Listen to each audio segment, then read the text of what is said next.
Hola, ¿qué tal? ¿Cómo estáis? Soy Francesc Sánchez y os doy la bienvenida al espacio de entrevistas y conversaciones del Inconformista Digital.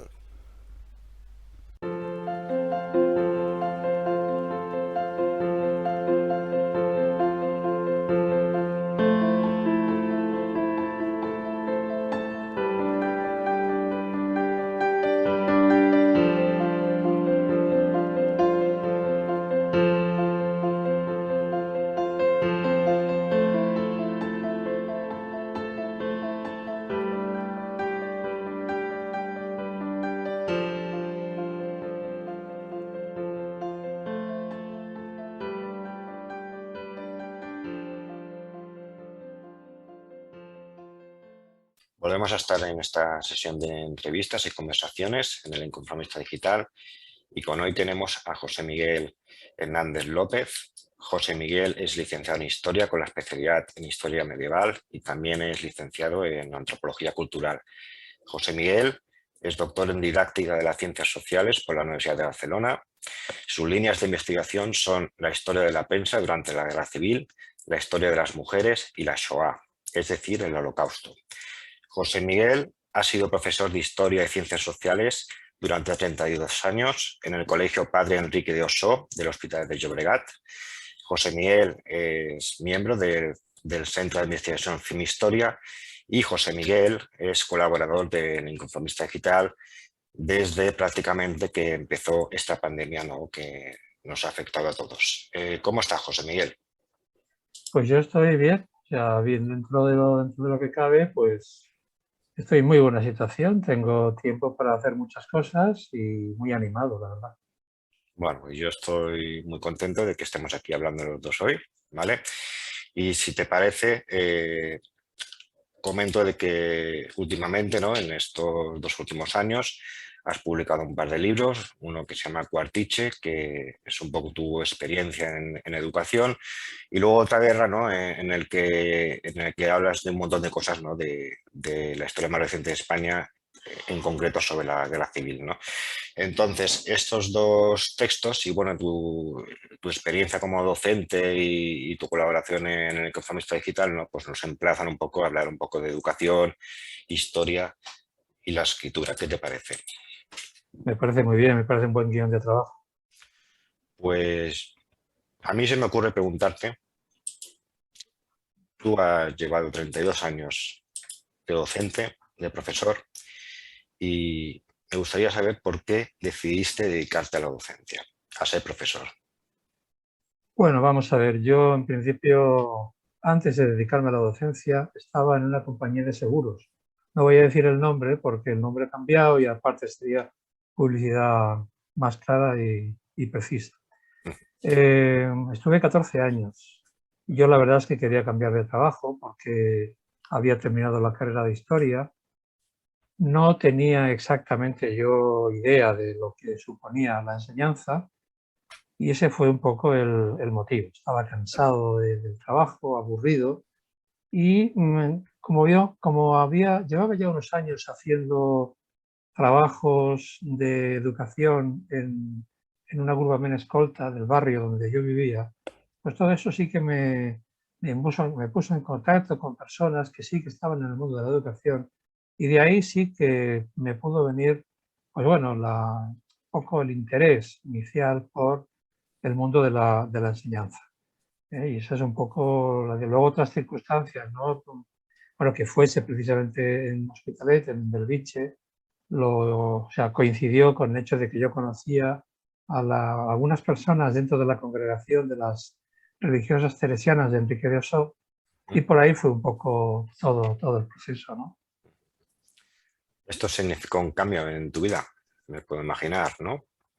Sí, sí, un cambio total, o sea, pero total, total. O sea, que no tiene nada que ver y yo cada vez durante los 32 años que he estado trabajando, siempre que venía algún profesor nuevo, siempre encontraba el momento de decirle que había encontrado, que había optado por una de las profesiones más apasionantes que existen, ¿no? Que es la de enseñar. A pesar de que hoy, pues bueno, hoy y siempre han tenido sus problemas, pero lo sigo manteniendo, ¿eh? O sea, es la mejor profesión o una de las mejores profesiones que existen y que exige una gran vocación. Lo acabas de decir. O sea, yo creo que la clave es la vocación. Yo no soy docente, ¿no? Pero con mi experiencia como alumno, pues he tenido toda clase de profesores, ¿no? Y bueno, siempre hay algunos que se les nota que se apasionan, que les encanta dar clases. Yo tengo el convencimiento, ¿no? De que es importante, ¿no? Cómo se educa a los jóvenes, ¿no? Pero también los contenidos, ¿no? O sea, ¿qué podríamos decir de esto, no? O sea, ¿tú qué valoras más, los contenidos o la forma de transmitirlo? Yo creo que es inseparable, ¿no? ¿Qué nos podías decir Sí, de esto? sí. A ver, yo creo que hay tres cosas que condicionan el trabajo de los docentes, ¿no? El primero, que no se puede evitar, y es el currículum oficial que establece o bien el gobierno del Estado o bien el gobierno de la Generalitat. Eso no se puede evitar. Y luego, claro, también condiciona mucho el tipo de centro en el que estés. Existe una diferencia clara entre la enseñanza que se imparte en un centro público y en un centro concertado o en un centro privado. No quiero decir ni que sea mejor ni una ni otra, simplemente que, bueno, los condicionantes, el contexto son diferentes, ¿no? Luego, el segundo, el segundo elemento, elemento que creo que es importante es que un profesor de la materia que sea, ¿eh? Yo hablo de historia porque es la mía, pero de la materia que sea, ha de tener su propio criterio personal sobre lo que considera que es, sobre lo que considera que es importante y lo que, no digo que no sea importante, pero sí es algo más accesorio, ¿no? Supongo que un profesor de historia antigua me rebatiría esta idea, pero y yo he enseñado historia antigua durante muchos años, pero considero que a la hora de enseñar historia, bueno, es importante establecer el criterio personal de selección de lo que quieres explicar y de lo que no le vas digamos, a otorgar tanto tiempo. Y luego, evidentemente, bueno, una cosa fundamental es la didáctica que aportas. Yo procedo del sistema de educación de la época de los años 60 y, claro, el sistema de educación pues, no era el mismo que, que el que yo he puesto en práctica o el que mis compañeros han puesto en práctica. Para mí la didáctica siempre ha sido una preocupación. Y creo bueno, pues que no me he movido de manera incorrecta. Me considero que he tenido muchas, digamos, preocupaciones y muchas... me he preocupado por estar al día de esta cuestión didáctica y de ahí que hiciese el doctorado en didáctica, ¿no? Que fue el que me puso en contacto con este apasionante mundo de la didáctica, en este caso de las ciencias sociales. Muy bien. Has estado muchos años de profesor. ¿Qué evolución crees que ha tenido tu forma de enseñar durante todos estos años? Bueno, yo empecé con un tipo de enseñanza muy tradicional, porque al fin y al cabo venía del mundo de la enseñanza tradicional y poco a poco el propio día a día cotidiano, las clases, los alumnos, las influencias externas del contexto, las innovaciones educativas. Yo estuve en pleno proceso de la reforma educativa del año 92, ¿no? Y, y todo eso, bueno, pues claro, he asistido y he participado junto con mis compañeros y mis compañeras en ese proceso de cambio y he evolucionado, creo, claro, cambié radicalmente el sistema y me he marchado justo en la época en que los sistemas educativos, pues bueno, pues también están experimentando un gran cambio con relación a los que yo viví y desarrollé junto con otros compañeros, ¿no? Eso es lo que yo veo. Un mundo educativo que está en cambio permanente, se puede decir. Sí, sí, en cambio permanente. Por ejemplo, pongo el ejemplo, la, la, la niña bonita del sistema educativo actual, que son los proyectos y todo demás, dentro de 10 años, dentro de 15 años, y estoy tirando largo, bueno, pues habrá variado, creo yo, de manera ostensible. Y si ya eso le introducimos todos los cambios que han venido derivados de las tecnologías de la información y de la comunicación, que además se han visto implementados por toda la situación de pandemia que ha obligado a los profesores a dar clases online, pues no sé, la cosa no sé cómo acabará, pero desde luego se avecinan tiempos de cambios y cambios cada vez más rápidos. Y Sí. eso no sé si es demasiado conveniente, la rapidez en los cambios educativos. Sí, porque una cosa, estamos hablando que pueden ser cambios en contenidos o en la didáctica, pero ahora estamos ya en el cambio tecnológico. Estamos en el cambio tecnológico y con la pandemia lo hemos visto, ¿no? O sea, se han dado clases presenciales, pero muchas online, ¿no? Y yo no sé hasta qué punto esto, ¿no? Pues deja en manos del profesor, ¿no? un campo más limitado, ¿no? O debe adaptarse más, no acabo de... Porque estamos hablando a fin de cuentas de jóvenes, ¿no? No están en la universidad aún, ¿no? Sí, no sé, yo creo que, a ver, mi opinión es que estos cambios no son excesivamente positivos.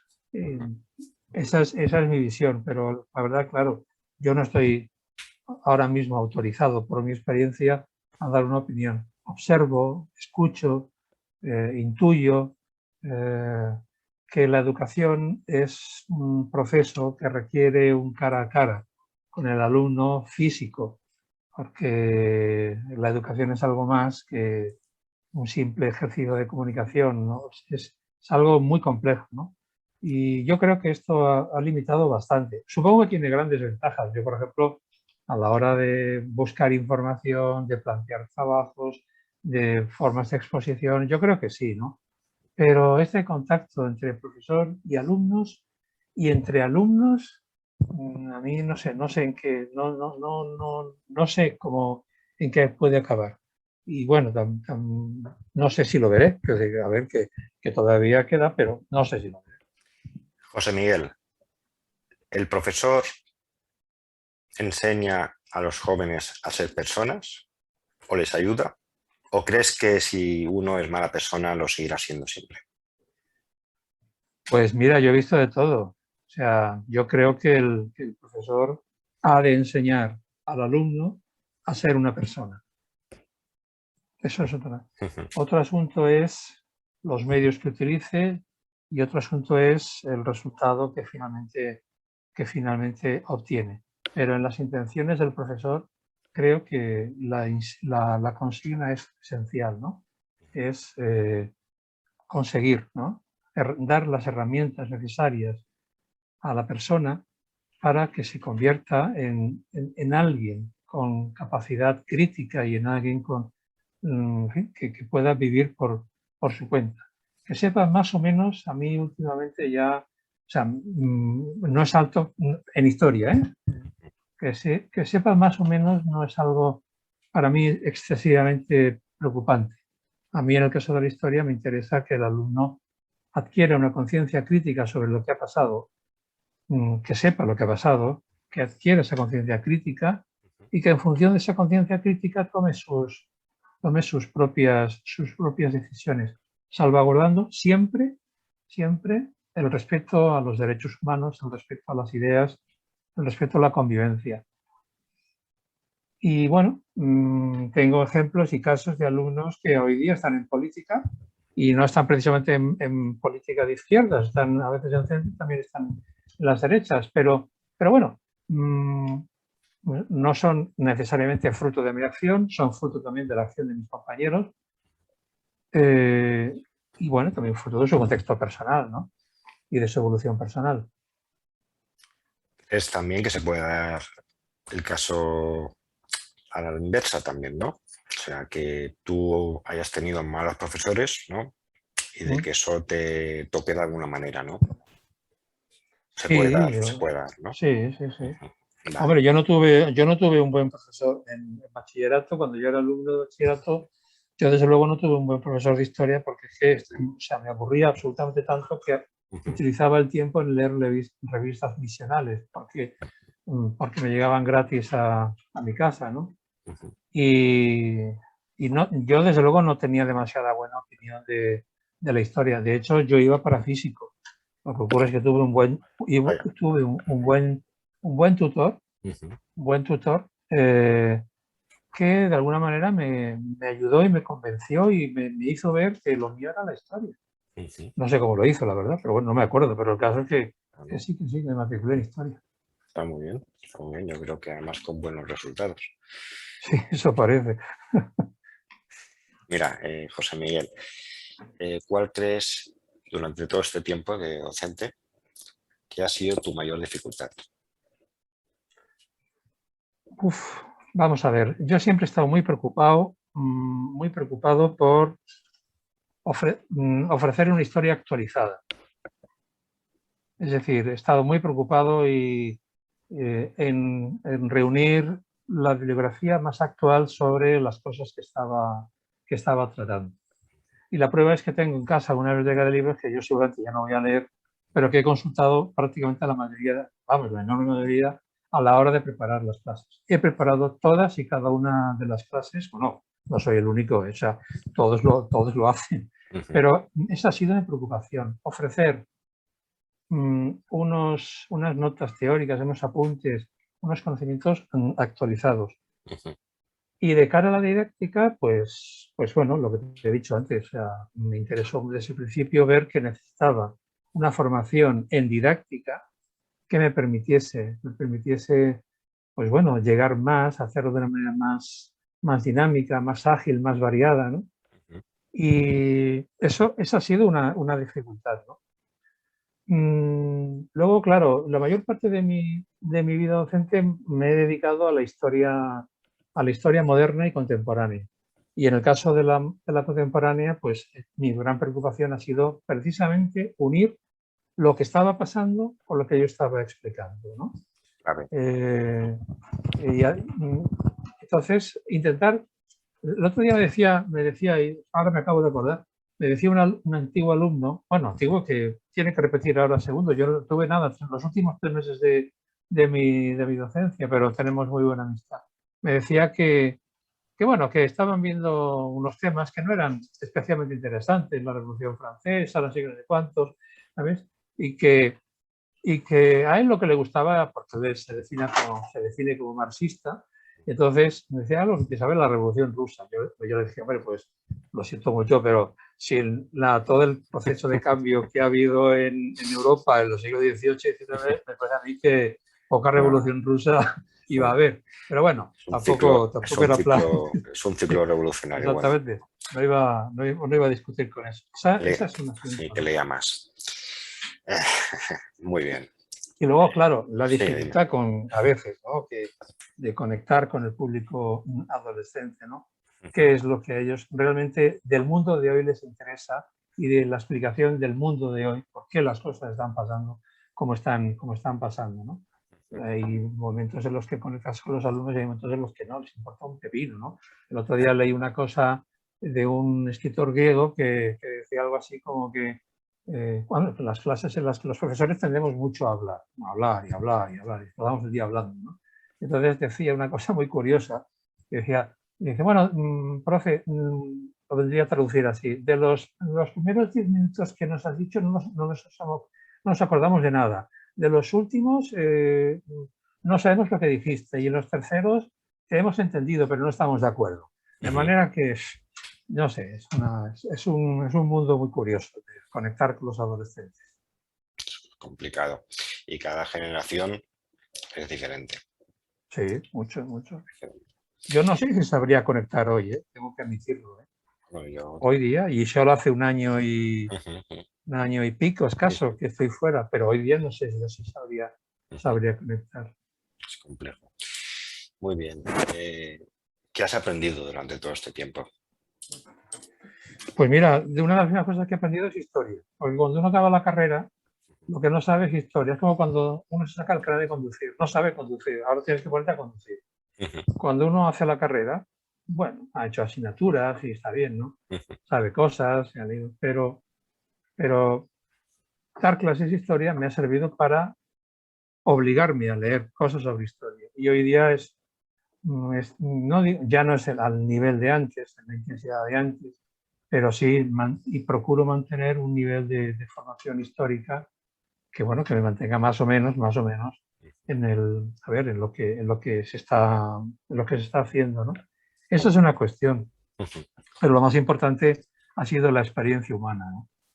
La experiencia humana de 32 años con chicos y chicas con algunos de ellos he tenido y mantengo una gran relación. También ha habido experiencias frustrantes, también ha habido experiencias dolorosas, algunos que murieron antes de tiempo. Y también, pues bueno, pues el contacto con los profesores. Yo siempre he dicho, medio en broma, medio en serio, que alguien peor que los alumnos son los profesores. Los profesores somos gente muy rara, ¿eh? O sea, cada uno queremos tener la razón de nuestro lado y bueno, y a veces hay roces, chirrían, ¿no? Lo que unos piensan y lo que otros no piensan contigo. Pero la experiencia humana ha sido impresionante. Eso no, vamos, es lo mejor. Me parece muy bien lo que me cuentas. Si te parece ahora ya, o sea, entramos en tu materia, ¿no? Porque tú los de historia, ciencias sociales también, ¿no? Comprendo que es una misma forma de decir lo mismo, ¿no? Aunque sí, sí. otros campos, ¿no? Y la pregunta directa, o sea, ¿por qué crees que la historia es importante conocerla? ¿Y por qué crees que es importante que los jóvenes la aprendan? Bueno, a mí me gustaría que la pregunta la respondiese la ministra de Educación o cualquiera de los dirigentes tanto estatales como autonómicos acerca de lo que consideran que por qué es importante aprender historia. ¿Por qué es importante aprender literatura? ¿Por qué es importante aprender matemáticas? ¿Por qué es importante? Bueno, posiblemente, y yo como soy de historia, pues solamente puedo hablar de historia, pero yo considero que aprender historia es importante porque es un elemento más que te ayuda a tener cierta libertad personal. No digo que la tengas, pero por eso decía antes la labor importante del profesor, la orientación que le da el profesor. Los libros de texto son los libros de texto y se adecúan más o menos a las modas educativas, a las intenciones de los gabinetes educativos. Pero el profesor, que es el que está ahí delante de los alumnos, tiene que tener muy claro, en el caso de la historia y en el caso de otras materias, que lo que le enseña ha de ser hecho con el objetivo de que esa persona gane en libertad, mejore su opinión, sea más crítica, ¿no? Y más en todas las edades. Yo, como están adolescentes, pues creo que los adolescentes son una época, son una edad, un grupo de edad en el que, bueno, los jóvenes se están formando, ¿no? Están en una etapa de desarrollo mental que son capaces de contrastar, de manifestar su disconformidad, su acuerdo, y lo mejor de todo es actuar en base a unos criterios pues, morales y unos criterios de conciencia. Y por eso creo que es importante la historia, ¿no? Una persona que tú conoces mucho me dijo el otro día o escribió el otro día que los hechos son sagrados, ¿no? Y que, claro, y es que los hechos son sagrados. Gracias, de nada. Los hechos son sagrados y, claro, y ahí está el tema luego de las libertades de opinión, de disentimiento. Yo en el libro de Otra Guerra, en la presentación, termino diciendo que, bueno, que los posibles errores que haya en ese libro, que seguramente habrá, son de mi exclusiva responsabilidad. Y espero que, bueno, pues que eso tiene solución. Lo que no tendría los desacuerdos en las opiniones desde luego no tendrían que llevarnos a ningún tipo de conflicto, ni mucho menos a una guerra civil. En todo caso, a No, una charla, está ¿no? A un claro. diálogo, a un intercambio de opiniones y bueno, a ver si hay posibilidad incluso de llegar a acuerdos, ¿no? Esa palabra tan famosa, tan archimanida que es la palabra diálogo, que es más seria de lo que parece. Pero yo creo que los alumnos en historia han de saber lo que pasó, han de saber, lo han de saber porque, si no se saben, se reproducen comportamientos, o sea, el alumno no tiene, un chico, una chica no tiene un elemento de referencia que le diga, oye, es que esto está mal, es que esto no está bien, no podemos seguir haciendo, no podemos actuar de esa manera, creo yo, ¿no? Y además es que ese es el espíritu ilustrado que yo siempre también he defendido, ¿no? El espíritu de crítica, de racionalidad, y bueno, ya está. Yo creo que la historia, si no la conocemos, estamos condenados a repetirla. Sí, ¿No? a ver, o sea, eso es una frase que tiene mucho sentido, pero que desgraciadamente se repite, ¿no? O sea, Se repite, pero se de repite, otra se repite. manera, ¿no? De otra Sí, sí, manera. sí, sí, No, sí, sí. repite y bueno, o sea, Ujú, o sea, por comentarte un poco, ¿no? Esto, ¿no? Eh, aquí en un país que no está muy lejos, para no hablarte de nuestra guerra civil que hace mm, 70, 80 años, ¿no? Que se llamaba Yugoslavia, ¿no? ujú. Yo creo que nadie pensó en su momento que pudieran ir a una Nadie, serie de guerras nadie, nadie, civiles, nadie, nadie. porque aun estar en la órbita del este y ser socialista y demás, era una sociedad yo creo que desarrollada, ¿no? Ujú, Desarrollada y que podía tener salida cambiando su sistema o manteniéndose como país o separarse amistosamente, ¿no? Pero vimos que eso en el caso de Yugoslavia no fue así y bueno, y Europa estuvo impasible durante mucho tiempo. Al final tuvieron que venir los americanos a resolverlo como ellos resuelven las cosas, ¿no? ujú, Con la fuerza y no está asegurado que lo que era entonces Yugoslavia eh, vaya a permanecer en paz para siempre. O sea, creo que ahí Europa tiene algo que decir, ¿no? Igual todos dentro de Europa, ¿no? Pues ya no. Ya este tipo de conflictos ya no llegarán a reproducirse, pero no tenemos nada asegurado ni en Yugoslavia ni en ninguna parte. Por no, eso no, yo en creo absoluto. que la sociedad que tenemos, ¿no? Lo que hemos conseguido, ¿no? Que han conseguido nuestras generaciones, o sea, nuestros antepasados, ¿no? Tenemos que cuidarla mucho, ¿vale? Esa es un poco la idea que yo tengo, ¿no? Esto sirve para nosotros, para nuestros vecinos franceses y para el resto de europeos y las sociedades que estén en dificultades tienen también derecho a prosperar y a vivir de una forma que sea apetecible. Lo digo Ujú. porque el mundo realmente no es solo como es Europa y es Occidente. Lo sabemos, ¿no?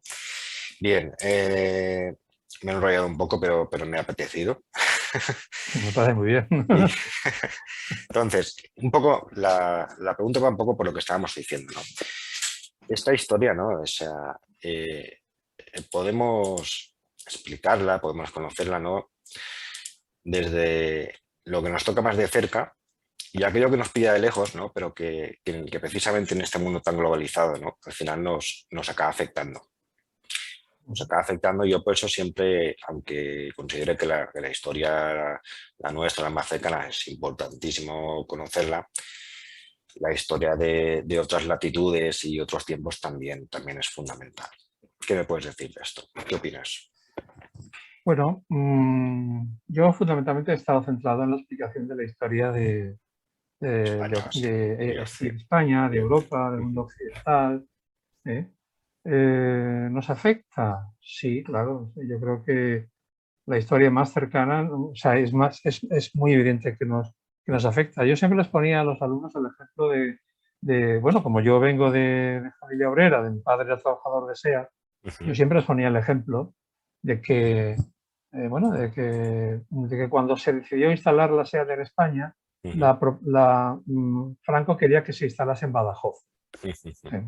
Entonces, claro, los italianos y tal dijeron que vamos a instalar en Badajoz la fábrica SEAT cuando toda la producción, en fin. Entonces le convencieron y muy a desgana Franco aceptó a regañadientes que la fábrica se instalase en Barcelona. Y entonces, claro que nos afecta. Si Franco no hubiese instalado la fábrica en Barcelona, sino en Badajoz, muy probablemente yo no habría nacido, muy probablemente, porque mi padre no hubiese ido a trabajar seguramente a Barcelona, porque mi padre emigró, y mi madre también. Y bueno, y todos les decía, ni yo ni vosotros, que también sois hijos de trabajadores de SEAT y bueno, o de industrias que trabajaban para SEAT. Yo les ponía ese ejemplo. Pero sí, nos vamos hacia atrás, pues lo que hemos comentado antes. Si no hubiese habido todo, si no hubiese habido a veces ese siglo que a mí en principio no me gustaba explicar, que era el siglo XIX, y sin embargo he acabado aceptando y explicando con verdadera pasión el siglo XIX, por la importancia que tuvo en formar todo lo que ahora somos a nivel de Europa y especialmente en el caso español. Entonces, sí que nos afecta, más o menos, pero ahí está. Hemos llegado a donde estamos y a veces no tomamos conciencia de que somos la punta de lanza de una historia que va avanzando, ¿no? Y que, claro, que nuestra actitud, nuestras acciones, nuestros pensamientos son los que de alguna manera van conformando todo eso. Y eso también me lleva a lo que a veces yo también les decía a los alumnos para explicar un poco esto de la historia. Y que es importante que sepáis historia, entre otras cosas, porque los que están en el poder no quieren que sepáis historia, no quieren que sepáis la historia que ellos quieren. Eso es otro asunto. Porque, claro, de esa manera, pues, bueno, lo que hacen es, favorecer un determinado planteamiento político o social, de izquierdas, de derechas, de centro, me da exactamente lo mismo. Eso lo hemos visto y cualquiera que repase una historia de la educación verá que en España y en Europa desde el siglo XIX los diferentes gobiernos estuvieron interesadísimos en enseñar una historia, en el caso de España, una historia, digamos, de la formación de un país que se llama España y así sucesivamente, ¿no? Bueno, sí, pero con todo eso hay que ser críticos. Y bueno, ya con el tema de Europa o con el tema de la transición democrática española, pues claro, hay que optar por, y yo siempre he optado por dar diferentes versiones, en el caso, por ejemplo, de la transición española, diferentes autores, no necesariamente acordes, ¿no? Yo, bueno, uno, es que ahora no recuerdo el nombre, Monedero, Juan Carlos Monedero, tiene un libro, vamos, para mí interesantísimo, que es La transición de España contada a nuestros padres, ¿no? Y luego otros que hay por ahí más clásicos, más críticos. Sí que es importante, ¿no? Sí que es importante. Sí, está claro. Está claro. Es que la educación es fundamental. Me atrevería a decirte que también la educación y los medios de comunicación desde segunda mitad del siglo XX sobre todo. Hoy día educar, a ver, yo cada vez, claro, yo también voy cambiando, ¿no? Y ahora, por ejemplo, estoy muy metido en el tema del cine, eso ya lo sabes, ¿no? O sea, y los últimos años he trabajado mucho el cine como herramienta educativa. Para mí fue providencial conocer a José María Caparrós, que fue el que me inició en este mundo a través de un cursillo en el que él iba a explicar el cine como herramienta didáctica. Y desde entonces no he parado. Y bueno, y la verdad es que o sea, hoy es imposible plantearse una educación en historia sin hacer referencia al cine. Porque se puede aprender historia con cine, evidentemente hay que trabajar las películas, hay que llevar a cabo toda una acción didáctica muy concreta. Estoy pensando en un gran especialista aquí en Cataluña, que es Ramón Breu, que trabaja mucho estas cuestiones. Y bueno, y claro, y no solamente esto, sino también el tema de la imagen, el tema de la imagen estática, la fotografía. Yo ahora estoy trabajando mucho el tema de las fotografías de la guerra civil, de unas fotografías concretas, y ahí tengo que hacer referencia a Beatriz de las Heras, que es de la Universidad Carlos III de Madrid, que está muy metida en este asunto y que, bueno, que de alguna manera queremos hacer alguna cosa en común, ya veremos. Pero hoy día la enseñanza de la historia en concreto no, o sea, no puede prescindir del uso de la imagen. Y termino con la referencia a la prensa. La prensa es es una herramienta brutal en la enseñanza de la historia. Cualquier periódico y de hoy es una magnífica ventana a lo que está ocurriendo, a las opiniones. Se pueden hacer todo tipo de trabajos, tanto de seguimiento como de creación de periódicos de alumnos y alumnas que, bueno, pues que quieren hacer algún tipo de trabajo en este sentido. Lo que pasa es que a mí todo esto ya me ha quedado fuera del circuito, porque claro, todas estas cosas se me han ocurrido en estos últimos meses, ¿no? Sí, yo, o sea, en cuanto al cine, creo que cine, documentales, Sí, sí. dentro de poco series también, son herramientas, ¿no? Herramientas porque al mismo tiempo que te están contando una historia, ¿no? Te están diciendo algo, ¿no? Sobre el momento en que se hizo y por qué se hizo también, ¿no? Y en cuanto a la prensa, bueno, pues es una fuente más. Pero yo también te quería hacer hincapié en que todo esto es útil, ¿no? En cuanto a herramientas, ¿no? Pero que los medios de comunicación, incluido el cine, o sea, de por sí también están educando, ¿no? O están influenciando, ¿no? De una manera, ¿no? A todas las personas de una determinada sociedad y ahora ya globalmente, ¿no? Globalmente. Había un dicho que yo creo que tiene bastante de cierto, ¿no? Que lo que hizo franceses en Francia fue la educación, lo que los hizo franceses. Sí, sí, De claro. una forma jacobina, pero efectivamente fue así, ¿no? Y yo creo que en el tema de los medios de comunicación, sobre todo de la segunda parte del siglo XX, ya después de la Segunda Guerra Mundial, ¿no? Antes también, ¿no?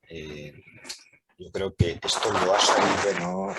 Utilizar muy bien una de las dos superpotencias, o sea, Estados Unidos, ¿no? En su momento, y lo llaman el poder blando. O sea, hay dos tipos de poder, ¿no? Se llaman las relaciones internacionales, ¿no? Que uno es el duro, ¿no? O sea, tú tienes un enemigo, no vas allí, ¿no? Lo destruyes y bueno, y ganas la partida, ¿no? Pero hay otro poder blando, ¿no? Que es el de la influencia, ¿no? El de la influencia y es las ideas que tú quieres que que las demás sociedades, los demás pueblos, ¿no? vayan incorporando, ¿no? Y vayan. Es un poco como ha ido, ¿no? En la segunda parte del siglo XX, ¿no? Y yo creo que ahí Estados Unidos, o sea, por mucho que la Unión Soviética también tenía sus medios, ¿no? Yo creo que en esto, ¿no? Y en otras cosas, ¿no? Le ganó la partida de lo que solemos conocer como la Guerra Fría, ¿no? Que fue una Guerra Fría cultural también. Eso no quiere decir de que toda la cultura americana fuera determinada a eso, ¿no? Pero tú o sea, tú cuando haces una película, tú cuando estás expresando un movimiento musical, cultural, ¿no? Tú estás expresando una determinada, ¿no? Sociedad, que a veces puede ser muy crítica también, ¿eh? Porque el cine americano y la música americana también fue muy, muy crítica, ¿no? con esa sociedad, ¿no? Y con ese sistema. Sí. Pero bueno, tú lo que estás exponiendo a fin de cuentas es un tipo de sociedad, ¿no? Un tipo de sociedad que esto en la Unión Soviética pues no se daba. Y es un poco la gran diferencia en este aspecto, ¿no? En el aspecto cultural. ¿Qué te parece esto? Bien, yo, a ver, he seguido con atención todo lo que dices y me he acordado de eso, de una cosa que has dicho que es cierta. O sea, hablamos muchas veces del cine americano y cine americano tiene directores muy críticos. De hecho, hay un, bueno, que yo sepa, hay un Sundance Festival, que es un cine independiente, que muchas veces es muy crítico con el sistema. ¿Sabes quién lo lleva esto? O lo llevaba Robert Redford. Robert Redford, sí. Robert Redford. Y bueno, pero el cine, bueno, el cine ha sido y es una poderosa arma de propaganda, ¿no? Lo supo muy bien planificar Stalin, lo supo muy bien planificar también Mao Zedong, en fin, todos los grandes, digamos, dictadores, y bueno, y Hitler, por supuesto, y Mussolini, hicieron uso del cine para, bueno, como herramienta de propaganda, ¿no? Ahora, pues tampoco estoy tan avezado en las cuestiones del cine actual. Me interesa mucho el cine histórico y el uso del cine histórico bueno, en las Estoy muy interesado, por ejemplo, en el cine que, hablando de cine y mujeres, me interesa mucho la idea de cómo las mujeres, la visión que dan de la historia. Y en el caso, por ejemplo, de los conflictos bélicos, parece, bueno, para una cosa que se está preparando de cara al julio del año 2022 aquí en Barcelona, pues bueno, ofrecer qué visión dan las mujeres sobre la guerra en el cine. Porque, claro, los hombres dan o damos una visión. No sé si la darán diferente o no, es una hipótesis de investigación. Yo creo que sí. Yo creo que a mí, particularmente, el cine que he realizado por mujeres es un cine que siempre me ha llamado muchísimo la atención. Porque, bueno, pues porque tocan otras teclas y otros asuntos. Y entonces, yo cuando pasaba películas en el colegio, insistía mucho en en quién era el director, ¿no? Y bueno, y ver un poco si era un hombre, si era una mujer, ver un poco la biografía, todas estas cosas que creo que son importantes, ¿no? Yo he utilizado también periódicos, revistas, ¿no? Para mis investigaciones, ¿no? Y yo creo que al final, o sea, tienes una buena muestra, ¿no? de cómo pudo ser, ¿no? Un determinado proceso político, un fenómeno social, ¿no? Y esto, pues, bueno, prácticamente desde la invención de la imprenta de Gutenberg, ¿no? Que ofreció por primera vez la difusión de libros de una forma más importante, más masiva, ¿no? Para una sociedad que, bueno, que está aprendiendo a leer, ¿no? También, o sea, también se tiene que decir, ¿vale? Pero la popularización de lo que son los periódicos, las revistas, yo creo que mediados del siglo XIX, ¿no? hasta nuestros días, ¿no? Pues ha influido mucho, ¿no? Pero al mismo tiempo no solo su influencia, ¿no? Sino que también estás siendo un lazo y al mismo tiempo una crítica, ¿no? Un lazo con la ciudadanía y una crítica hacia ese poder también, ¿no? Pues a veces lo han hablado como el cuarto poder, ¿no? ¿Sabes? Hay una película, creo que se llama así, El cuarto poder, ¿no? Que sale Frankie Bogart, ¿no? Que es un periodista, y se ven los tejemanejes, ¿no? De lo que es el mundo de la prensa, ¿no? Y de la importancia, ¿no? También. Y recuerdo otra, creo que salía Kirk Douglas, aquella del hombre aquel que se queda en una mina y empiezan a aparecer todo tipo de medios de comunicación allí y hacen un espectáculo. No sé si te suena esta película. Está muy No, bien. esta en concreto no me suena. Está muy bien, ¿no? Porque se ve, ¿no? O sea, de lo que es la tragedia de esa persona, ¿no? Que ha quedado atrapada en el agujero, ¿no? O sea, el circo que montan, ¿no? El circo que montan los medios de comunicación, ¿no? Nos está diciendo mucho, ¿no? de cómo funciona, ¿no? A veces en nuestras sociedades. Es una película bastante vieja, ¿eh? Pero yo creo que aguanta mucho, ¿no? El visionaje, ¿no? en nuestros días, ¿no? Yo creo que, no, has dicho una cosa y es verdad, ¿no? Que la gente, claro, una función fundamental de la enseñanza es enseñar a leer y a escribir.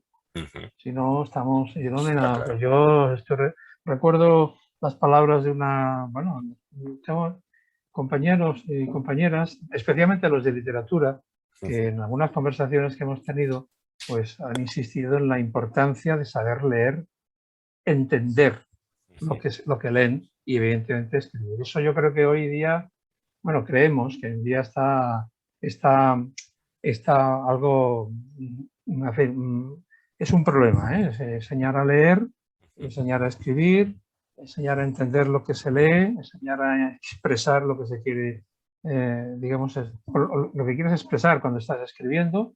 Eso requiere disciplina, requiere mucho trabajo. Y eso no sé yo si hoy día el sistema educativo está por esta labor. Pero es que, claro, cuando tú lo has dicho, me he acordado de algo también fundamental, en el tema de los medios audiovisuales. No solamente o sea, hay que ver películas, hay que saber leer el lenguaje cinematográfico, porque también hay un lenguaje ahí, ¿no?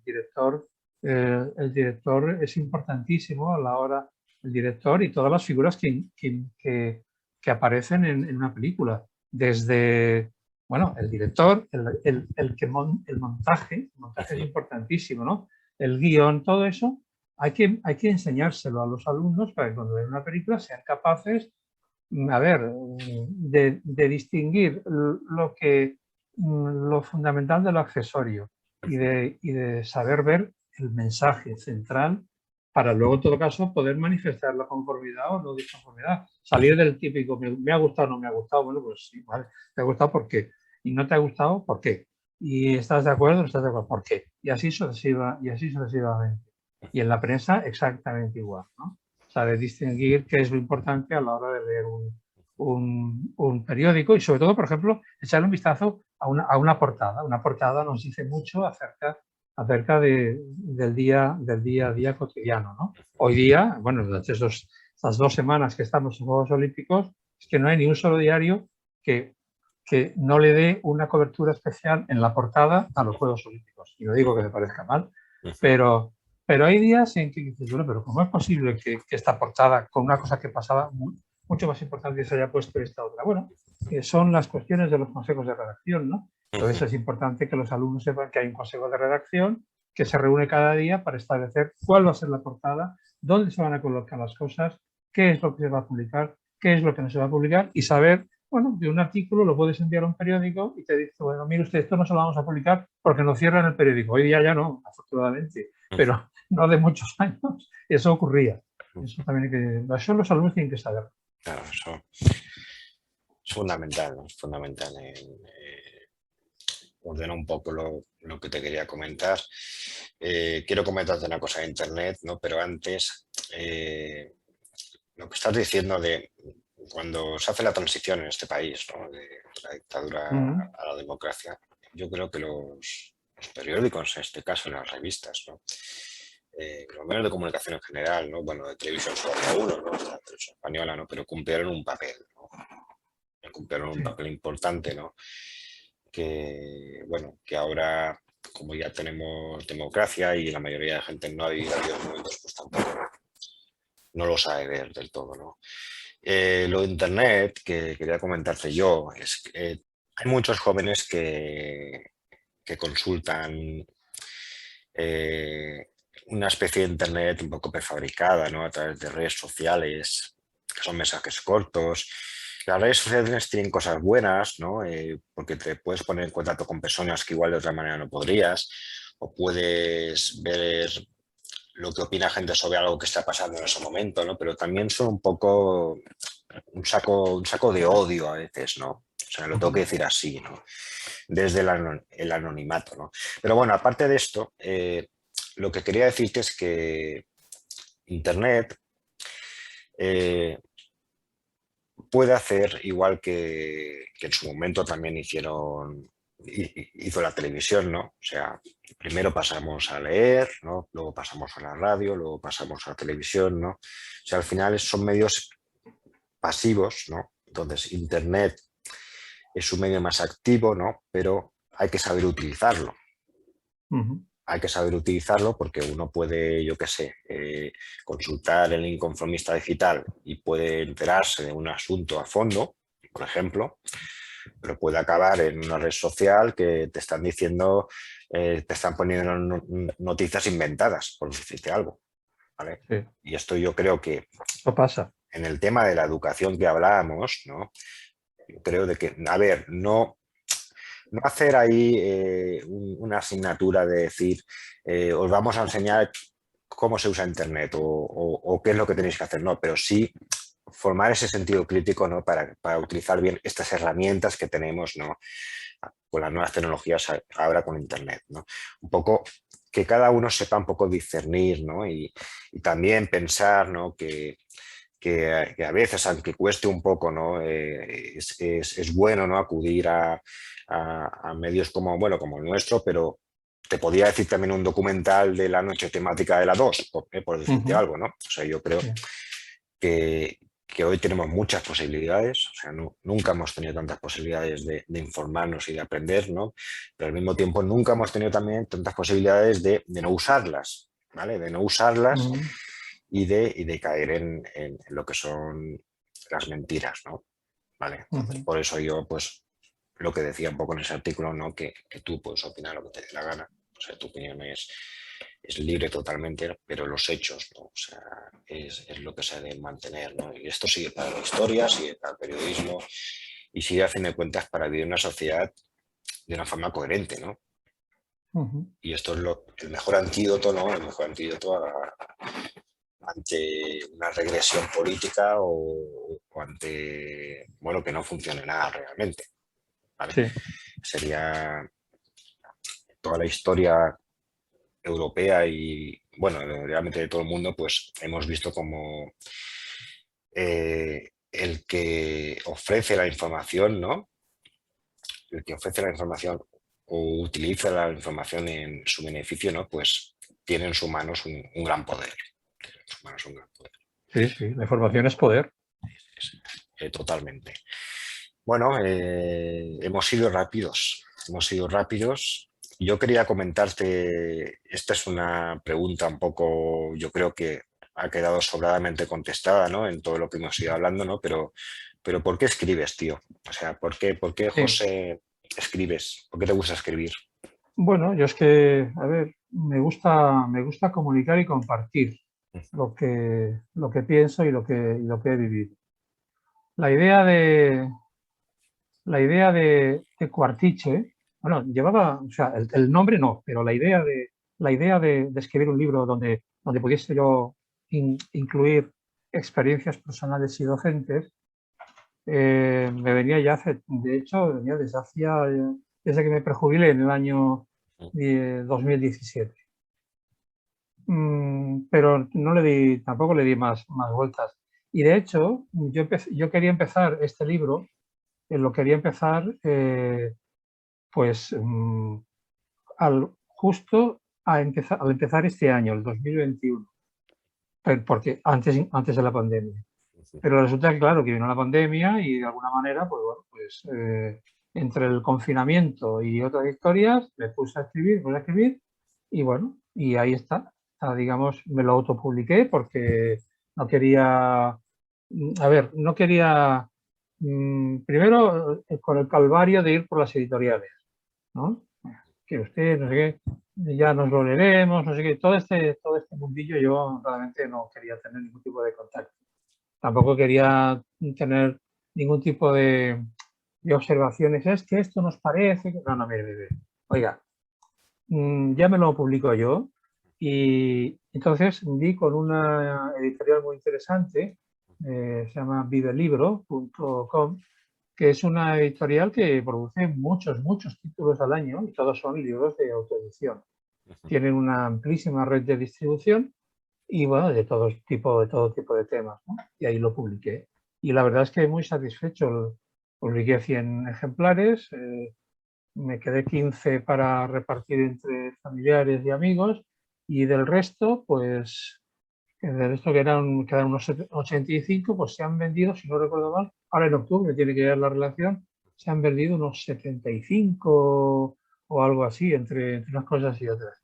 Está bien. Y el libro de Otra Guerra, bueno, pues surgió a partir de los artículos bueno, que fui escribiendo para el Inconformista Digital. Yo quería escribir un libro sobre didáctica de la historia y pensé, hombre, pues si uno de tus temas favoritos ha sido la guerra civil y estaba escribiendo sobre la guerra civil, pues hombre, Un haz caso práctico. Un un caso caso práctico. práctico. Caso Y práctico, entonces todos efectivamente. los artículos Ujú, ujú, de Otra Guerra son el fruto, bueno, son herramientas que dejo ahí para que el profesor o la profesora pues los utilice si lo cree conveniente, como crea conveniente y cuando lo crea conveniente. A cada uno de los artículos le acompaña la bibliografía en la que he fundamentado para escribir lo que escribo y bueno, y ya está, y la verdad es que estoy muy satisfecho. Hay un libro ujú, que yo escribí en el año 2000, que escribí y publiqué en la editorial Santa Teresa de Jesús, que es la editorial de las Teresianas. Yo estaba haciendo la tesis y ujú. llevaba un tiempo bloqueado con la dichosa tesis y entonces le dije a mi directora que estaba bloqueado, que qué hacía. Me dice, bueno, pues escribe un libro. Y yo, como voy a escribir un libro, estoy escribiendo otro. Entonces, nada, me aconsejó que sí, que dejase la tesis y que me diese con otra cosa. Y como yo entonces había escrito muchas cosas sobre historia de las mujeres, pues bueno, me decidí. Entonces hice un libro centrado en las mujeres cristianas, las diferentes biografías de mujeres cristianas a lo largo de toda la historia, empezando por las primeras seguidoras de Jesús y terminando por una religiosa teresiana que murió fusilada en el año 36 aquí, en la carretera de la Rabasada, aquí en Barcelona. Ese es entonces ahora, bueno, y sigo escribiendo, ahora estoy Y cómo con dices otras que se historias. llama el libro este? Eh, eh, Mujeres cristianas en la historia. Vale, vale. Ese es el subtítulo. El título lo puso la editorial, yo no estaba muy de acuerdo, pero lo que te digo, eh, la editorial es la que pone el título. Entonces mm, mm, lo pusieron ellos y muy bien, ¿no? Muy agradecido porque mira, mm, no sé, se vendió toda la edición y ya está, y no más. ¿Qué título Y pusieron? pues ese, ¿Ese? ¿Ser mujer? ¿Ser ser mujer? mujer, ser mujer, ahora no, es ¿No cada te tantos años acuerdas? ya, no me acuerdo el título, fíjate, debe Vale, ser que vale, le vale. tengo mucha manía, ¿no? Pero mucha manía al título, pero el subtítulo sí, mujeres cristianas Ya, ya, sí, sí, sí. en ser mujer en tiempos difíciles o algo así, Bien, una cosa de estas, ¿no? muy bien, muy bien. Y bueno, y bueno, todos los tiempos han sido difíciles, ¿no? Pero bueno, Ujú, eh, y, y bien, también lo concebí como un libro especialmente dedicado a los profesores ujú, como herramienta didáctica. De hecho, en el final hago una especie de sugerencias didácticas sobre cómo utilizar el libro ujú, y no sé más. No sé si se vendió en Claret, se vendió en las Paulinas ujú, ujú. y bueno, y ya está, y no sé más. No sé Bueno, más. Te hablo ya de 17 años, ¿eh?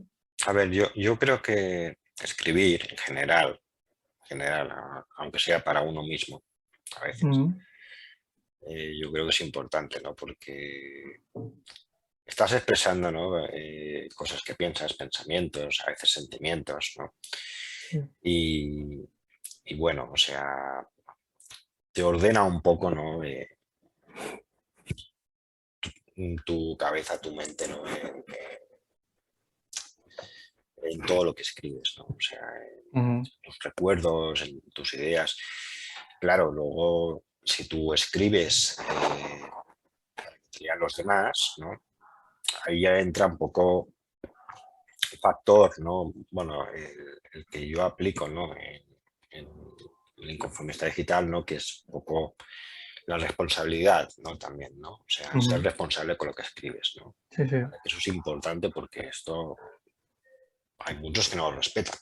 O sea, No, no, no. hay medios de comunicación que, bueno, que anteponen lo que decíamos antes, ¿no? O sea, tú estás hablando de una cosa, un hecho, igual ese hecho no existe o no lo has comprobado, ¿no? O estás anteponiendo tus opiniones, ¿no? O sea, yo por lo menos, yo no suelo escribir para convencer, ¿no? O sea, yo escribo un poco lo que creo que tiene una trascendencia social, ¿no? Que esto significa básicamente que son asuntos que afectan al mayor número de personas, ¿no? Bajo un criterio siempre, evidentemente, porque somos personas, no somos máquinas, ¿no?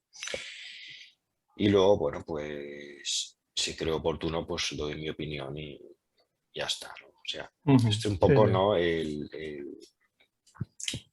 El sentido, ¿no? De lo que es el inconformista digital, ¿no? Que, como tú sabes, se cumplen 20 años, ¿no? De este 20 invento, años. ¿no? Y bueno, yo creo que durante todo este tiempo, pues entre aciertos y pifias, ¿no? Pues he aprendido mucho, ¿no? Y los que habéis pasado, bueno, tú continúas, ¿no? Pero a toda la gente que ha pasado por aquí, pues le ha aportado lo suyo, ¿no? No solo de forma personal, sino hay que pensar también lo que ha aportado, ¿no? Lo que escribe cada cual a los demás, ¿no? O sea, yo me he encontrado, por ejemplo, eh, artículos míos y también algunos fragmentos de trabajos universitarios que lo han usado otros Sí. estudiantes en sus... Hay uno, por ejemplo, que me utilizó porque colgué unos fragmentos, ¿no? De mi tesina, ¿no? Del tema de INEA, ¿no? Pues que lo usó en su trabajo de final de grado. Me Sí, eso vino, está hoy. me pidió Eso permiso es. y tal, y dije, sí, claro que sí, úsalo, ¿sabes? Y incluso exámenes de alguna asignatura como Historia de África. Recuerdo también, hice un trabajito para una asignatura de máster sobre el tema de la mujer, precisamente, que creo que este tema lo has leído, ¿no? Sobre el tema de la mujer y la sección femenina, ¿sabes? En la Sí. época de Franco, ¿no? Pues este artículo ha dado un montón de vueltas, ¿sabes? Lo publiqué en El Inconformista y ha dado vueltas por todas partes. Y luego tengo también una cosa que escribí y hace mucho, de Historia de América, Ujú. la formación de las 13 colonias, Ujú. en lo que sea después Estados Unidos, y esto ha dado infinidad de vueltas. Son cosas, o sea, son cosas súper curiosas. Y bueno, ya no te digo más lo que son más artículos más periodísticos o Ya. que ver con temas de sociedad. Eh, lo que yo siempre he mantenido, ¿no? O sea, importancia por el trabajo de fondo, ¿vale?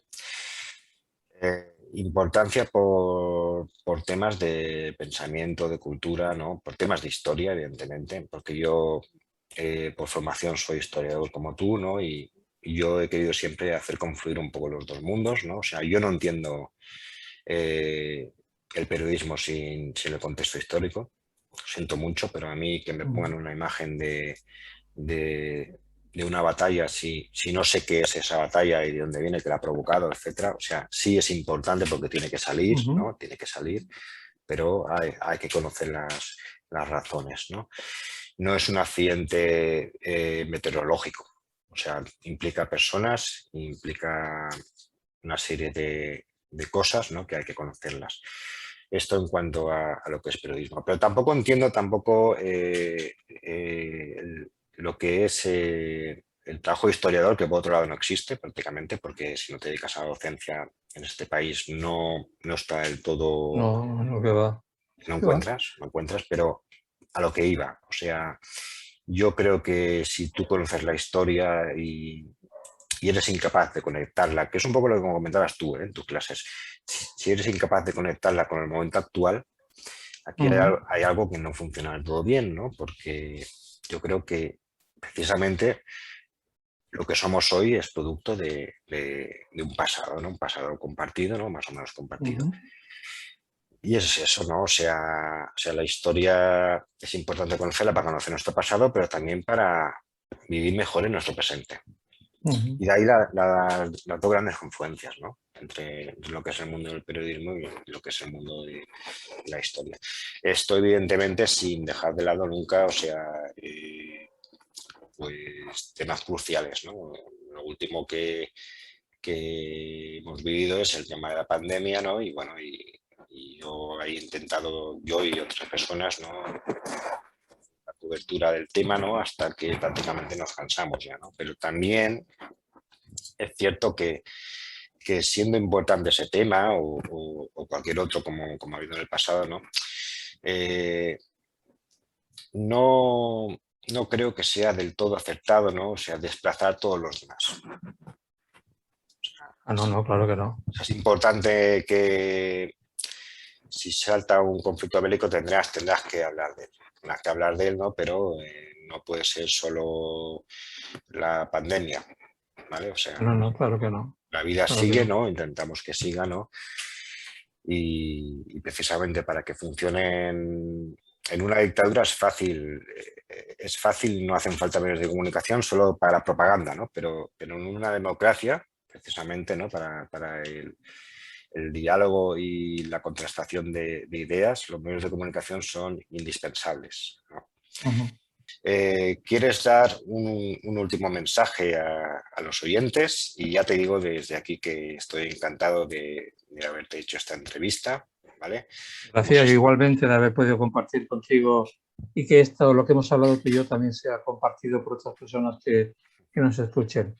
Yo creo que es importante. Yo creo que las personas que nos escuchen pueden dar vueltas a lo que piensan.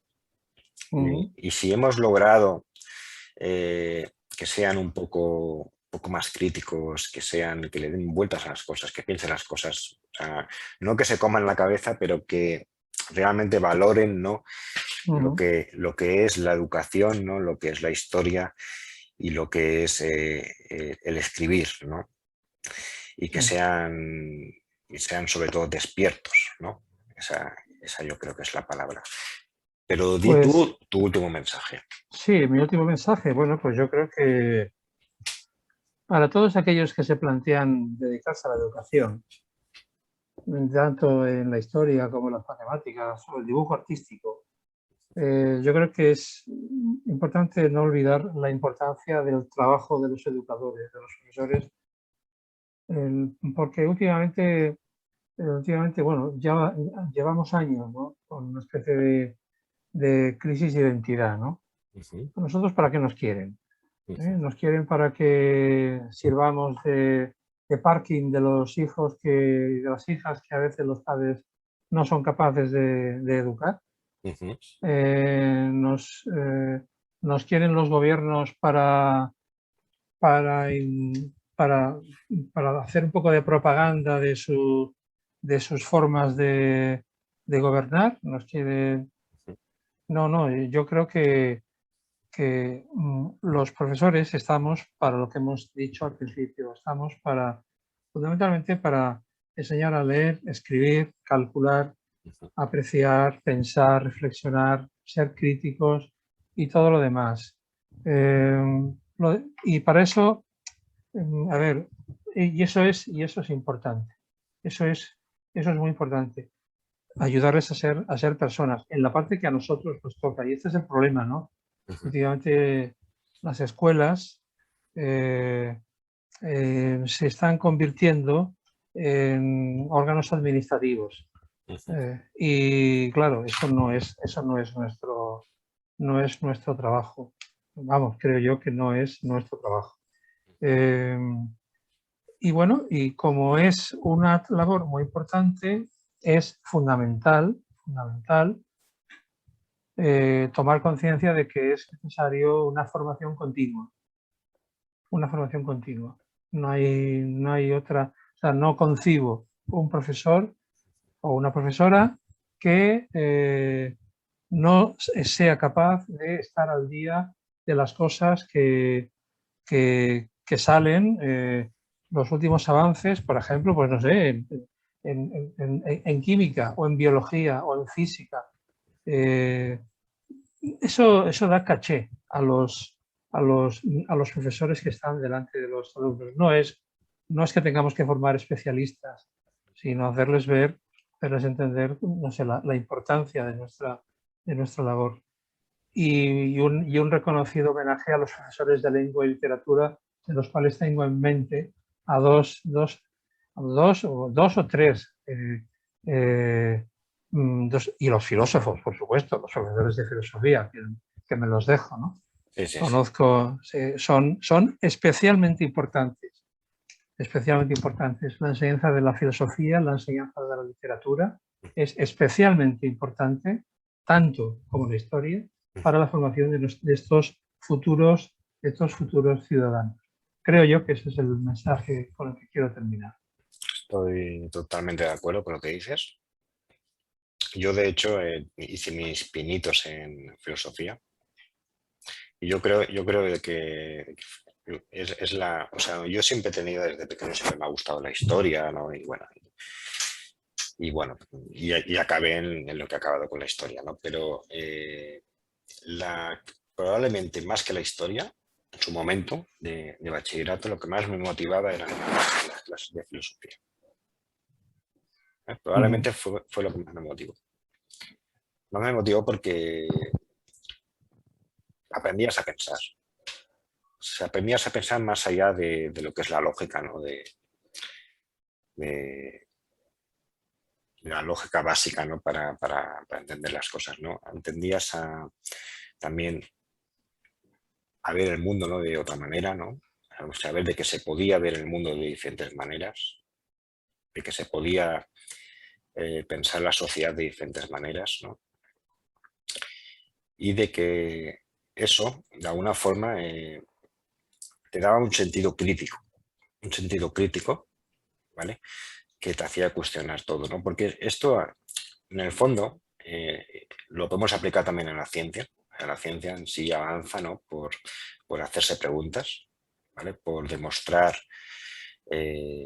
hipótesis, ver si se cumplen, ver si no se cumplen, ¿no? Y este es el avance un poco de lo que es la sociedad, ¿no? O sea, todo sigue su evolución, ¿no? Porque nosotros continuamente, ¿no? nos hacemos preguntas, ¿no? Sobre qué somos nosotros, ¿no? Qué es la sociedad, ¿no? Hacia dónde vamos, ¿no? O sea, cómo fue el pasado, ¿no? Y yo creo que la literatura y la filosofía, que es la que estoy hablando de aquí ahora, es fundamental, ¿no? en lo que son los planes de estudio, ¿no? Y no debería desaparecer. O sea, No, que va, no no debería. debería desaparecer nunca. Bueno, pues ha salido mi lado más filosófico, que no lo suelo mostrar. Siempre se acaba descubriendo algo, ¿eh? No lo suelo mostrar, y que poca gente lo conoce. Pero bueno, José Miguel, como te he dicho, encantado de esta entrevista. Seguro que te leeremos pronto. Vamos a ver cómo pasamos este verano. Yo espero que para final de año, comienzo de enero del año que viene, si Dios quiere, sacar un libro que estoy poniendo mucho interés. Sí. Sí. El de las fotografías, ¿no? Sí, bueno, eso sí, pero es mi vida personal, mi vida de barrio, tal. Pero una cosa que se me ocurrió el otro día, se la comenté, te digo, a Beatriz de las Heras, y vamos, estaba en una posición y estaba un poco liada, pero vamos a ver si nos ponemos sobre, no fotografías clásicas de la guerra, de las batallas, sino fotografías de la vida cotidiana durante la guerra, ¿no? Lo que podemos aprender a partir de ellos, ¿no? Esa es un poco la idea y otras que ando trabajando así a tiempos parciales. Lo importante es que estemos activos haciendo cosas. Exactamente. Lo que nos gusta. Y si además aportamos a los demás alguna cosa, oye, pues objetivo cumplido. Sí, ya está. Muy bien. Bueno, pues lo dejamos aquí. Lo dejamos aquí. Muchas gracias. Un abrazo Un placer. Y bueno, ya nos iremos viendo. Un abrazo a todos. Venga, de tu parte. Hasta luego.